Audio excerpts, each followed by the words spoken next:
Hello and welcome to the channel. The work starts now. President Bola Ahmed Tinubu cannot hide anymore.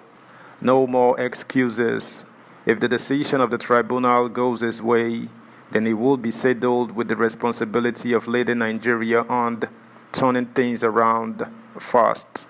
His ministers, however, they divide opinion, are set to go.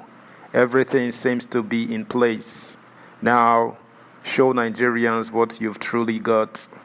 Subscribe, like, share, and comment. Thank you. Tinubu, new ministers and challenges. The euphoria over ministerial appointment should just fizzle away. There is so much work to do, particularly by the central government, which has as its core mandate the mission to rescue the nation from sundry challenges. But members of the Federal Executive Council, FEC, when they take their oaths of office, have to brace up two more challenges, judging by the high public expectations. The cabinet, a blend of politicians and technocrats, was painstakingly chosen, obviously. If the assigned duties do not change before the inauguration, it is safe to say that many of the ministers are round pegs in round holes. They are versatile, experienced, and competent. Many of them have lived up to expectations in their previous positions as governors, senators, ministers, and top-flight private sector managers. President Bola Tinubu, a visionary, has indicated in his renewed hope agenda the comprehensive areas of focus where the ministers who will be inaugurated on Monday are expected to shoulder enormous responsibilities. It is incumbent on those of them who are not politicians to really study and understand the manifestos so that they can know where the president is heading. The president wants to expand the nation's revenue base while blocking the loopholes and leakages. He is also determined to channel the resources to developmental priorities to guarantee public welfare. The priority of the president is the promotion of the well-being of the masses, who are in the majority. All eyes are on the ministers. In the past, ministers were even made to simultaneously sign letters of resignation after swearing in, to draw home the point that should they fail to perform well, they will be fired. Much more patriotism and commitment are demanded from the new heads at this crucial time. The incoming FEC is starting work at a time of economic adversity that has taken its toll on Nigerians. The standard of living is abysmally low. The traditional 3 square meals daily have slid into utopia, and households are agonizing. The naira has lost its value. The monthly salary cannot take any worker home. Nigeria battles with high inflation and foodstuffs are beyond the reach of the masses. Despite the good intention of government, the effect of fuel subsidy removal is shocking the people. After buying fuel at a prohibitive price, nothing is left in the purse of the man behind the wheel. Nigeria, the acclaimed 6th largest producer of crude in the world, found itself in this pitiable condition because successive administrations could not fix the refineries. The economy lay prostrate, perpetually on crutches. It is not productive, completely stagnant. Therefore, the advantage of big market cannot be maximized. The debt burden, if it persists, means that before long, Nigeria may not be creditworthy.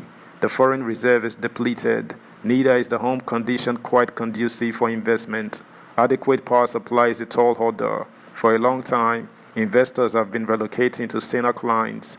Unemployment soars in geometric proportions. Poverty grows in leaps and bounds. Cries of despondency fill the air. This is the awful picture of a dilapidated economy which Olawale Edun, an economist, prominent banker, and one-time Lagos State Commissioner for Finance, is expected to salvage with the speed of lightning. His coming on board tends to rekindle hope, the elixir of life. His counterpart in the Works Ministry, Senator Dave Umahi, former governor of Ebonyi State, cannot also be envied. He inherits a huge infrastructure deficit, as reflected in many impassable federal roads, which are death traps across the 6 geopolitical zones. The former governor was assigned the duty of fixing the roads because of his antecedent as an engineer and workaholic manager of a sub-national unit that successfully fought the infrastructure battle. The scope is now broader. The mandate is bigger. There is no region where people are not complaining about bad highways. The southeast is in despair over the Enugu and Port Harcourt road. The southwest is in a mess. The Ibadan and Oyo and Ogbomosho and Ilorin, the Efon and Aramoko and Ado and Akure roads, among many others, are eyesores. The wisdom that permitted Umahi to accomplish much feat at the state level is urgently required at the center. For over a decade, Nigeria has been fretting under the yoke of racism. Many lives have been lost and scores of villages sacked. At home, in schools, markets, offices, churches, mosques, farms, and highways, there is the fear of invasion by the merchants of death. Now paying for ransom, outright killings, and other forms of violence have led to displacement of thousands of people from the places they once called their homes. The worst hit region appears to be the north, where porous borders with other countries have exacerbated insecurity. The impact is also being felt in the agricultural sector. Farmers are displaced from their farms by killer herders, leading to a sharp drop in farming and the produce they harvest season after season. The composition of the incoming FEC shows that majority of those expected to drive the security agenda of the administration are from the north. They include the National Security Advisor (NSA), Nuhu Ribadu, Defense Minister Abubakar Badaru, Minister of State for Defense Bello Matawale, Police Affairs Minister Ibrahim Gedam, Minister of State for Police Affairs Iman Suleiman Ibrahim, and the Chief of Defense Staff CDS General Christopher Musa. They just have to live to expectation. Security agencies should learn to work in synergy. This means that interagency bickering should be confined to the dustbin. The civilian authorities overseeing the security apparatus should know that intelligence gathering is key to the success of decisive steps taken to nip error and banditry in the bud. Reality should also dawn on them that a more effective security will only be achieved through state and community policing. During the campaigns, the then APC candidate Tinubu promised to fix the power sector. Epileptic electricity supply has crippled production and rendered the manufacturing sector comatose. The informal sector is grossly affected. Importers of generators experience a boom, while power distribution companies, discos, oppress many households with inexplicable estimated bills.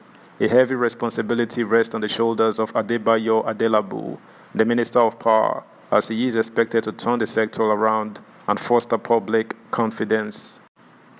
That's the news, guys. Thanks for listening. Until next time, bye.